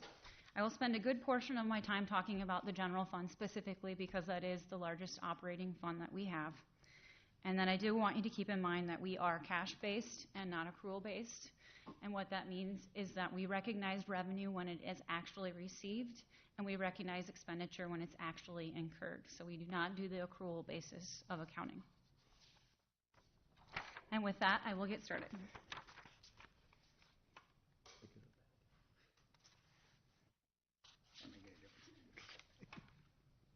I do not intend for you to actually be able to read this up on the screen, but I did want to refer to the reports that we actually did provide you, or that we do provide you on a monthly basis. This is the fund balance report, and what I generally look at when I'm looking at these reports, it shows your monthly receipts, transfers in, monthly expenses, transfers out, and where our fund positioning is for the month. And I generally look down. One, we always want to know that there's no negatives. And I have mentioned in the report before, you will find a negative on the fleet maintenance fund. But that's really just kind of a flow-through fund, so those expenditures all get reflected in the general fund eventually. But I do kind of usually look through this, and I pay special close attention to the funds that I have on the next slide. Leanne, can I interrupt? Yes. That sheet that we're seeing here, is that 1/1 through 3/31? This is first quarter? This is the entire up till March 31st, 2019. Okay, so this would incur January, February, and March. I This- just want to make sure the beginning balance is January Beginning 1. balance date. is What you are seeing on the screen, or at least in the fund balances, is the report that I provided you already for March. So it's the monthly March report. So this is just the month of March? Correct. Okay, very good, thank you. And again, that was just to tie to what you guys are used to looking at, so that if It's like an eagle. So in particular, I pay attention to the funds: general fund, road use fund, sanitary sewer, solid waste, urban forest, and stormwater, and also local option sales tax. But That one's not really an operational fund. We just have some engineering expenses that hit there. But these are the funds that our salaries, payroll, benefits hit. And just for reference, I sometimes get asked where were we at last year at this time. So that's what I've presented on this slide. One column presents where we were at 3/31/2019 as far as fund balance is concerned. The next column where we were at 3/31/2018. And you'll notice that we are currently down in the general fund and down in the stormwater fund and up in the others. And I will go into some more detail as we go. And for those of you that are more graphic, here it is graphically. You can see that the ones that we'll probably talk about the most are the general fund and road use tax fund because they have seen the largest differences. With that, I'll move into the general fund. This is kind of my just overall screenshot of where we're at with the general fund. Revenues are at 47% of budget while expenditures are at 68%. Since we're at 75% of the year, as far as time is concerned, you might be wondering why this is what the general fund looks like. So if we take a closer look, here's where we're at with revenues. Again, I tried to take a snapshot of the report that you have already been provided, the budget by account classification. We haven't amended the budget, so I removed the amended budget columns just to make it easier to read. And I'm going to start at the taxes line that I have already highlighted. Taxes is really made up of property taxes and franchise fees. So property taxes, we receive the bulk of our revenues after your property taxes are due in September, so the county receipts them in September, October, then we receive the majority of our revenue in October, November. Same in March. Your property taxes are due in March. We then receive the bulk of our revenues in April and May. So that is why taxes are only at 55%, because you are going to see in April a large revenue of property tax. And then franchise fees were budgeted at $1.35 million. We really only expect to receive about $340,000, and that was for the cable franchise because we have not yet passed, or we're in the process of passing, the electric gas franchise fees. And then just for a little more detail so City Council knows, we do receive franchise fees from MediaCom quarterly. They are approximately $66,000 per quarter. And then IMON pays us monthly, which is approximately $5,500 per month. That covers taxes. If we move down under licenses and permits, the largest revenue source under licenses and permits is building permits. And in talking to the building department, we are thinking it is seasonality that is making up the difference on why we're only at 64% so far this year. And we're hoping that that catches up with this last quarter. Moving down, use of money and property. This one, we're actually probably doing a lot better than what it reflects. The reason being, we do not allocate our interest monthly. Right now, we are putting it into our treasury fund, and at fiscal year end, I will allocate it out. So the interest that you are seeing, and when I say that, I should qualify that, the interest that we receive on the bulk of our monies that are just sitting in savings and interest accounts, those revenues aren't hitting, but the investment portfolio that we do have with Waddell Reed, those interest revenues are hitting. So that is why that's only at 67%. Moving down the line, intergovernmental. This one is largely actually commercial backfill dollars, and commercial backfill is the property tax. If you recall, Lon's talked about it several times, how with commercial, when they rolled back the assessed value from 100 to 90%, the state had agreed to pay us the money. That's what that budgeted number represents, and this is again another one of those. We haven't journaled the money from property taxes to backfill, but I would expect at the end of April you will see that corrected. And then moving down to charges for service. Program fees are largely seasonal, so that's part of why program fees are where, our charges for service are where they are. Another huge factor that I would want you to be aware of is that we had budgeted $100,000 for the rental housing license that we have recently passed or are in the process. And so that would be $100,000 that we have not yet received. And then moving down the line, other financing sources is primarily made up of transfers and bonds and other funds, but obviously we're not receiving bond monies into the general fund. And most of our transfers occur at fiscal year end. So that would be why other financing sources is only at 20%. Anyone have questions on anything I've stated so far? I don't want to bore you to tears either, so. So are you projecting any of these to be significantly different than the budget? Since we have 3 months left in the year, are you expecting with the seasonality and the catch-up, for example, with other financing sources, are you projecting most of these to be close to budget? And if not, how much? I mean, do we know why we may be off if it's any significant amount? Other financing sources should be very, very close to budget. Generally speaking, when we do budgeted transfers, they do occur just at fiscal year end. On the rest, building permits, unpredictable. And this is again why I want to partner more with Zach, because he recently had the departments all do a forecast, and we have not really had the chance, because we're doing that in alignment with the budget amendment, which you're just getting published in the paper this week. And then you'll hear more about next set of council meetings. But on taxes, if that's our major line, property taxes, I'm assuming you're expecting that to be on budget, but the franchise fees will be short $1 million? $1 million and change. Okay. And how are we? That was the one that I said we expect to receive $340,000, and we budgeted $1,350,000. And how are we offsetting that shortage in our budget? I don't know if Lon wants to answer that, because that's really more of his. Yeah, we had budgeted in there anticipating that we would move forward with the adoption of franchise fees earlier, but we ended the prior fiscal year with a much stronger cash position than we had initially expected, and so we had a larger cash balance than we had budgeted for, so we had some more breathing room in there to be able to do that. And actually more or less delay the implementation of franchise fees until the next budget discussions could be had.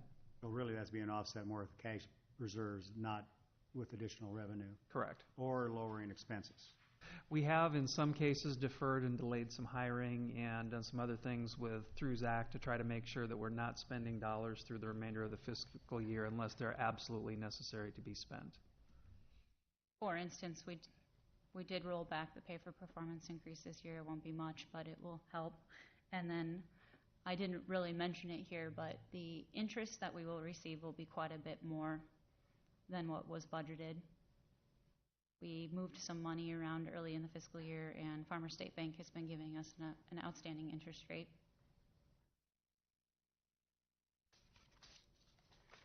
With that, I'll move on to general fund expenses. Whoops. I really only highlighted salaries and employee benefits and costs here because, as you can see, as you look down the lines, most of our expenditures thus far have been under the 75% threshold.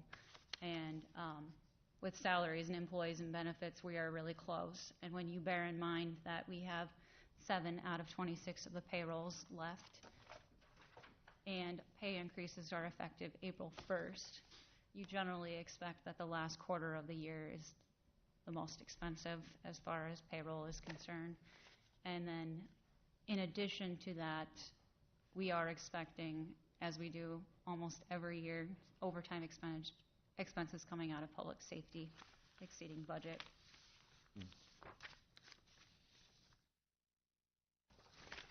And some of the salaries too is some of what came out of the city reorganization, which I'm sure you are aware. Anyone have any specific questions about expenditures? I was really trying to keep this high level.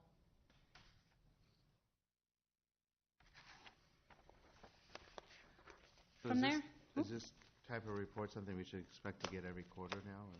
That is what we're working on. When I said it's a work in process, we Yeah. want this to be your quarterly Right. quarterly So I just wanted to point presentation. out to the council that maybe as we go going through this, think about ideas you might have if you wanted it done differently or More something detail, less yeah. detail would be very so helpful. that we can make it usable for the council as we go forward. So, sorry, proceed. Thanks. No, those were really good points. Yep. I think it'd be helpful if we could note the ones, like going back to these taxes, things that aren't coming in on a monthly basis that would skew this received by percentage may be helpful. You had mentioned, obviously, property taxes. What were the other two? I had mentioned that State- franchise fees, one of them's quarterly, one that Franchise pays. fees was the other one. And, right, but then, is the state rollbacks? Or is that in the same, are those paid out the same way that property taxes are paid out? They're paid out the same way property taxes are paid out. In the same months, though? So, I mean, the quarters would run in the same, okay. Correct. I don't have a good answer with that. I'm just trying to compilate otherwise this received column makes absolutely no sense if we don't know what was consistent because we don't know what is current and what's yet to be expected. That's the thing that this skews a little bit, but. This is a conversation that actually Zach and I have been ongoing having, and how do we best report that out for you, and how do we best forecast it internally? Yeah, because it's almost a projection versus a received might be the better. Right. Anyway, I digress. Thank you. So I kind of went through the report and just picked on some funds, especially knowing the budget amendment is coming up. Equipment Reserve Fund is the one that we use to pay for equipment. And this one, again, if you look at the revenues, use of money and property is largely interest here. And it has not yet reflected the allocation that it's going to get from the savings and checking accounts. So that one I am certain will be beyond the 26%. I expect that to be over 100% at fiscal year end. The other financing sources for this one are transfers in from the general fund largely, and I think there was one from local option sales tax for the fire truck that we had bought years prior. And that is what you actually see is the 376,578.84 is the transfer for the fire truck. The money that will be transferred at fiscal year end. And then on the capital outlay side, we're at 82%.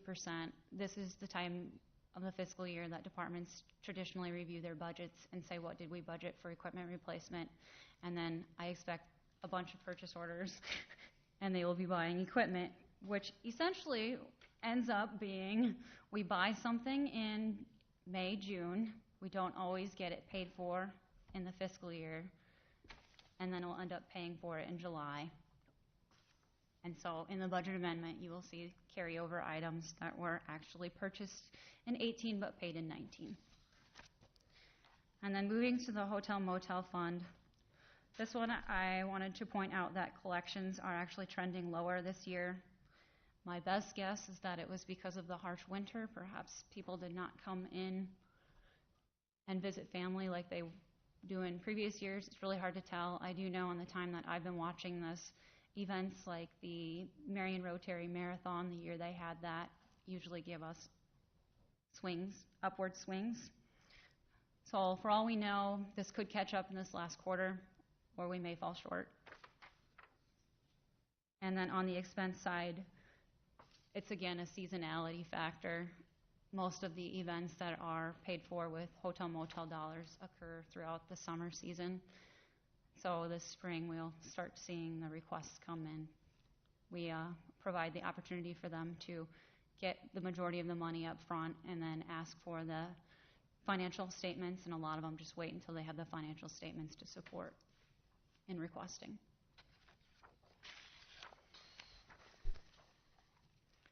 And then moving on to the road use tax fund, here's kind of a screenshot of summary of where that fund sits right now. You'll notice so far this year we've seen a net gain of $1.32 million on the fund balance, with 86% in total revenue and 48% in total expenditures when compared to budget. We look at the detail of road use tax, and I did also want to point out that I changed the title of what you're traditionally used to seeing in your packets is the word encumbrances. Encumbrances is basically a fancy term for outstanding purchase orders. I wanted to point that out, but then looking at road use tax, a large reason why our expenditures are low is because we have some vacant positions that have not been filled in public service, and the eco-industrial park project has had a lot of delays, so we have not seen those expenditures. And then again, transfers do happen at year end, and we do not expect to pay any debt service in the current fiscal year.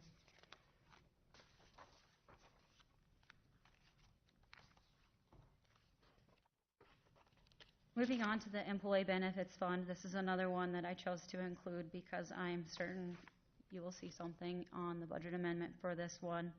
This is where we pay out when an employee retires any of their accrued vacation or comp time or other benefits. You will see on the salaries line, year-to-date actuals, $187,285.98, when we had only budgeted $100,000. Quiet bunch. Moving on to the capital projects fund, I think we all knew that our capital improvement plan was very optimistic as to what we would get achieved in the current fiscal year, and also our bonding is upcoming. We expect to receive the revenue in June, and it also is not at the large dollar amount that I believe we had originally budgeted.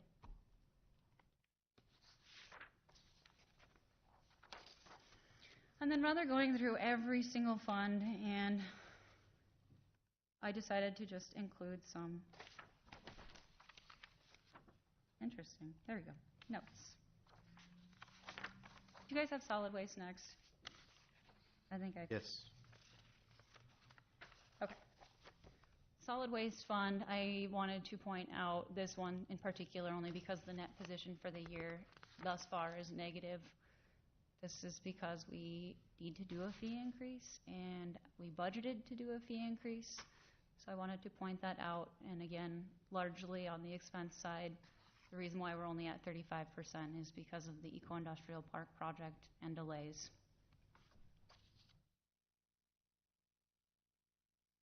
And then moving into other funds, these are just some quick comments for your own use.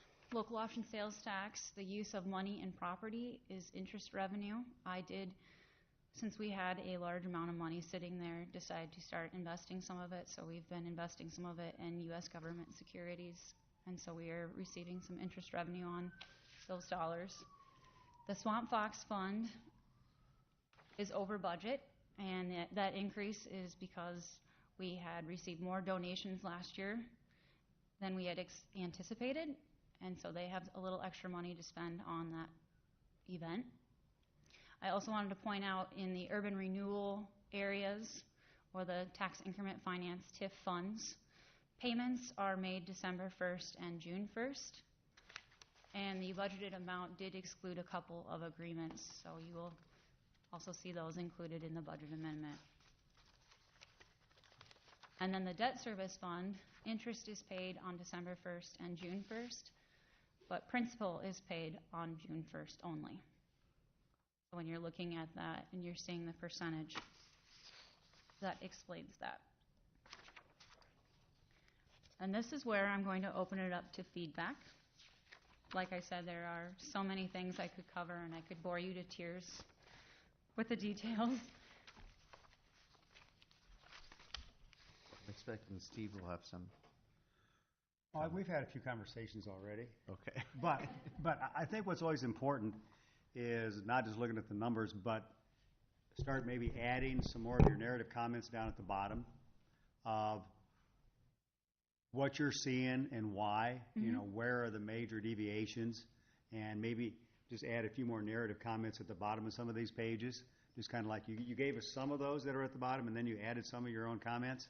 Adding context. Yeah, so I think that adds a little more explanation and understanding than if somebody receives this, why those are going to be different, and even projecting, just like on the page for the general fund.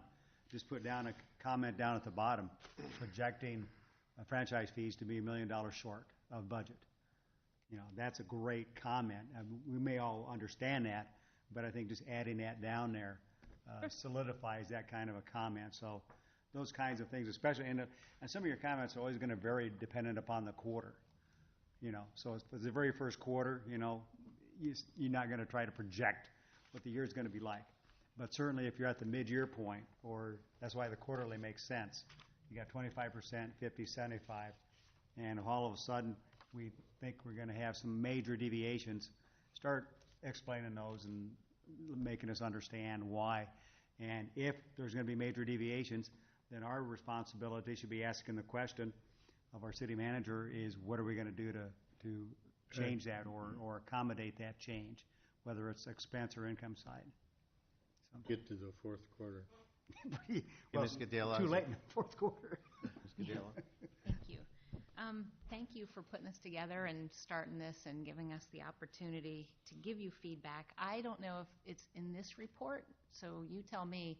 The TIF funds on page 15, you have urban renewal TIF funds. Is that the money we're receiving back on TIFed projects and how we're spending that?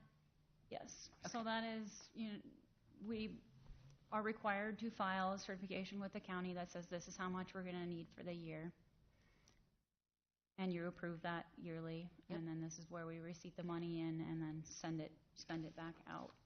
Because I'm interested in, Lon had made a comment, I don't know, a couple meetings ago when we were talking about the airport and using TIF money coming in from the Enterprise Park to invest in the airport. I'm interested in following that money. I'm not, I think I've certainly told people privately, and I'm happy to say publicly that I'm not currently in favor of the expansion for the airport. I think we do need to do safety things, expand the runway, lighting, signage, et cetera. But I'm very interested to make sure that I'm not voting to send money to a project that I don't support. So I don't know, again, if it's reported this way or it's reported in another way, but there's so much transferring and moving of money, and I realize I'm not trying to say there's anything nefarious about it, but I am personally interested in following that so that I'm not accidentally supporting something. So this TIF fund would be something I'd be interested in, that breakdown, I guess, on a quarterly basis. Or I don't know, Lon, if you have any guidance for me to help me make sure that I'm staying true to what I believe and support. Yeah, that one, I can visit with Leanne more on that, but one of the things that her department completes every year is a certification to the county that lists out by district every project and shows the anticipated income that we're going to need to be able to pay for that.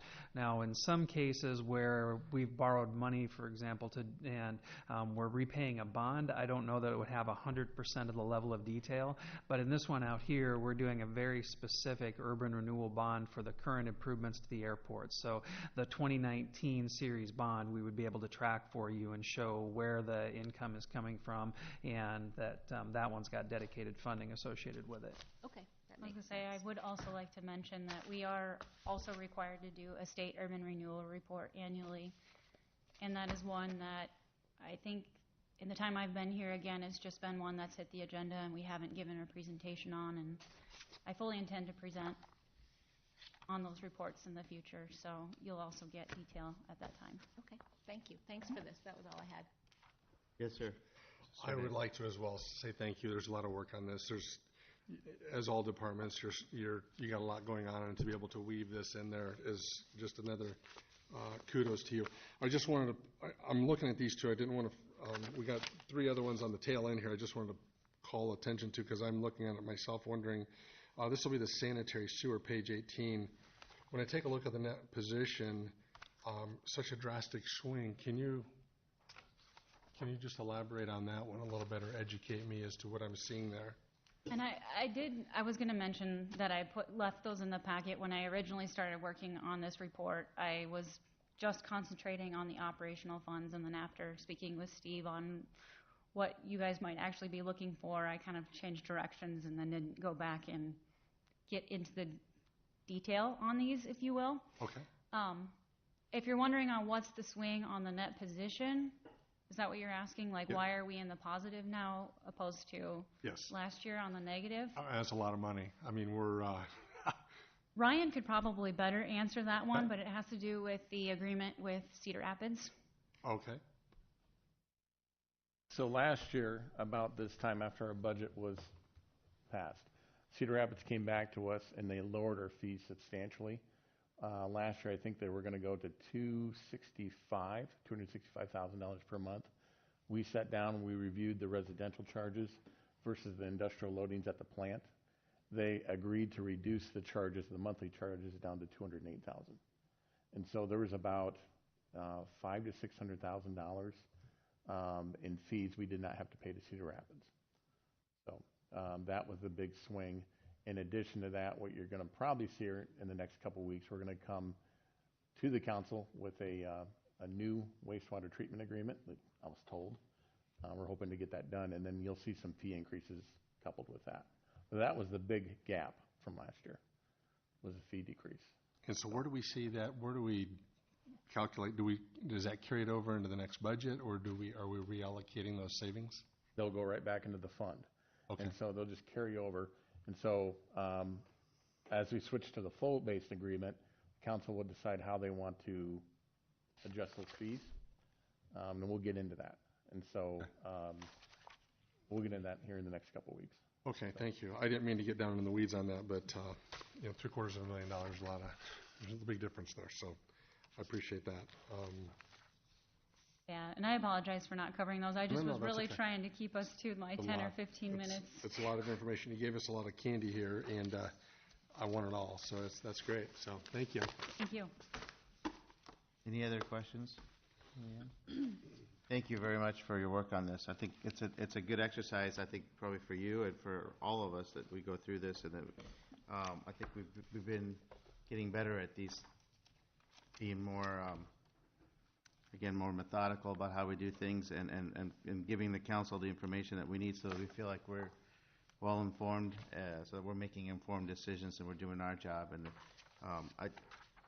I like to use the phrase that we're growing up as a city, and so I'm not to criticize the people in the past or to disparage anyone in the past. I just think we're learning how to do things better, and we're our business as a city has become more complex, and we have a lot more going on, and so we're adjusting and getting better about how we do things and doing things in a more thoughtful way. So thank you for doing that. We look forward to these reports, and thanks to everyone that helps out in putting these types of things together for us. So, okay. We have one more item under council discussion. Mr. Brandt, or is this? Yes? Paul Draper. That's Mr. Draper. Okay. No, I'm just kidding. It's the both of you on here, so. I had brought this up a while ago for us to discuss.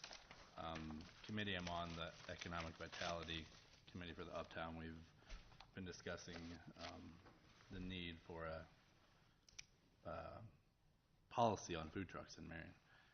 I did ask Brooke to come and speak to us real quick and give us kind of an overview of what we've been talking about, and Okay, so for people listening to the meeting on the recording, it's Brooke Prouty, the director of the Uptown District. So welcome. Our Economic Vitality Committee has been talking about a food truck policy for about 2 years now. It's something that we've really been looking at from all angles. It's something that we've seen requests come into the city of food trucks that want to vend here, but we currently don't have a policy for it. And then we've also heard from the opposite side of some bars and storefronts that really want to have these food trucks come and be there for their business. But we also want to see it from another point of view of protecting the brick and mortar businesses that have invested in our community and really have a customer base solidified here in Marion already. So the next steps, we've looked at Cedar Rapids policy. We like it. We've seen them go through this process of feedback from their community, and we'd like to do the same thing of kind of using that as a starting base to say this looks like it's working pretty well in its modified version, and then take it out to the community and get some public feedback from not only the food trucks but also from our brick and mortar restaurants to be able to protect their storefronts also. So we're looking at it from all angles. We'd love to direct city staff to help us to work on this and to get it moving. So is currently they're not allowed at all in Marion? If someone wanted to have a food truck vend somewhere, you can be on private property. On private property, but so not the ones you see are on private property right now, or they are vending from somebody else's property that has allowed them to be there. Okay. But they still have to have certain food vendor licenses through the county, but they can't just set up shop on one of our streets. And you've got the barbecue truck that used to be on 44th Street, and they're now on 50th. They moved this year, but that's an example. That they're on private property. So that's allowed. We currently license them under the transient merchant license. Okay. So it doesn't really. It is possible to have them. Yes, it's not a good fit for food trucks, but that's the only license we have available. We have considered Chubb's Barbecue coming into the backyard of our office during these several things, the Arts Festival and a lot of other things. It's private property. He'd be allowed to do that. And the other thing is I have a great passion for finding someone in our community to run a popcorn stand out of the caboose. I can guarantee you that there were 3 families that sent all their kids to college by selling popcorn. Steve would remember. Out of that caboose there, not the caboose, but a popcorn stand right there. So I would hope that along the line somewhere we might have somebody consider on city property the popcorn and snow cone business would be a great addition to the uptown district. But I think as far as the food vendor on private property, it's my understanding that that's completely legal. So I work in downtown Cedar Rapids, so I see how they work and all that, and the whole program of the. I think it's a good idea. I've had a discussion with Councilman Brandt about this, but I mean, I can definitely see it for special events. I can see it out at Law Park for special events. I think it's a nice thing that we could add. I would be very concerned about making sure that we're not affecting the brick and mortar businesses who are paying real estate taxes, who have overhead. So it's it's not the same. The food truck vendor doesn't have those kinds of overhead costs, rent and real estate taxes. So we'd want to be sure that we have buy-in from the vendors and that from the brick and mortar restaurants and businesses, and to take their consideration, their input into consideration. But I think there is a place for food trucks. Sometimes, we look at ideas that come from bigger cities where there's lots of traffic, lots of visitors, and lots of tourists and people coming through. And that's a whole different environment, and they can support those types of things, and it's a cool thing to do. And I think that it can be done. I think we just have to be very careful about how we implement it. And Saturday there's a pancake breakfast at the History Center. I don't know that anybody plans to go to that, but it's served, they cook outdoors and serve indoors. It's always a great event. It's a fundraiser for them.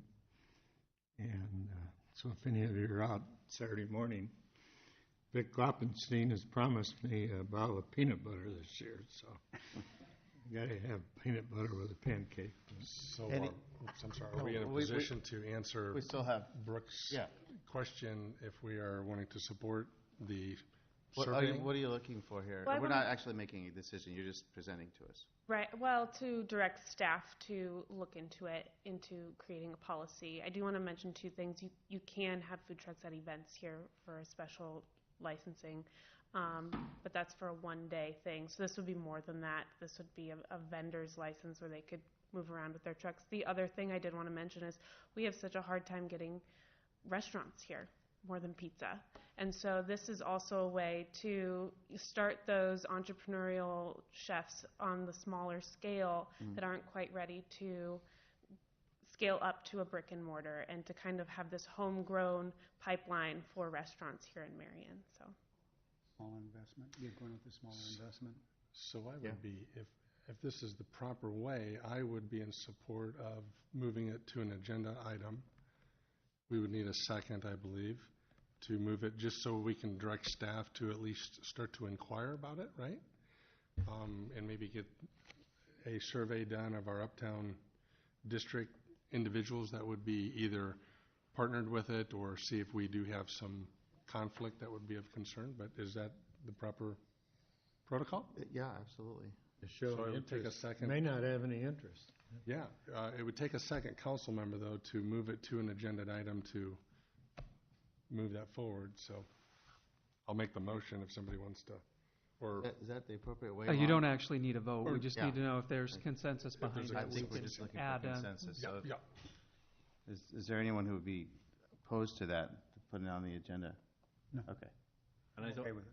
was just gonna say, I don't foresee a lot of just food trucks hanging out in the uptown or by Thomas Park or something like that. I really see more of this, kind of like what she said, where there's a brick and mortar establishment that wants to have a food truck come in and be there as a partnership with them on a Friday night or a Saturday night, or if they're having a band and that type of thing. I think is more of what is foreseen right. in Marion, and not every Friday there's 15 food trucks sitting along 7th Ave. I don't. Right. There would foresee be anything like that. specific areas and restrictions of how far away from brick and mortar restaurants you can park your truck, or you can do designated district areas where they can only park in these areas during these times. We also have to consider trash. They're big trash generators, so enforcing that they are cleaning up their trash. Some towns make them partner with businesses to use their restrooms, because if they're popular enough, you have all these people and they're using the restrooms of a shop that's not making any money off of all of these people. That's So, all in the policy? yes, things you have to consider and things we would have to work through for this policy. Okay. So I think you have consensus from the council to at least put it on the agenda. And I have some Yes, ma'am. questions. Yes, Ms. Goodell. You mentioned that you were kind of liking what Cedar Rapids is doing. Can you just tell us some of the highlights of their policy that we would maybe look to adopt if we pursue? Yeah, so they have specific areas, specific times. They have fees for their food trucks that go back into the program to manage that. They also... Who's looked into that with me? I don't think... Dave Hockett has looked into it a little bit with me, and A year ago, but I don't the retailers did have some concerns, but they seem to have cleared those up. And the food trucks also had some input on changing a few of the rules, but I'd have to go back and look at what the specifics were. Okay. Yeah, I think it sounds like an interesting idea, especially as nothing is coming into Tower Terrace yet, and we're going to have a YMCA. We've got schools. There's ESCO. There certainly seems to be pockets that could be serviced by Food Truck Fridays or whatever. Should something move forward, it's interesting. I like that we're exploring it. Thank you. I'm on board. Okay, any other questions for Brooke? Thanks for coming in. Thank you, Brooke. All right. Anything else? Thank you, everyone. We'll see you on Thursday.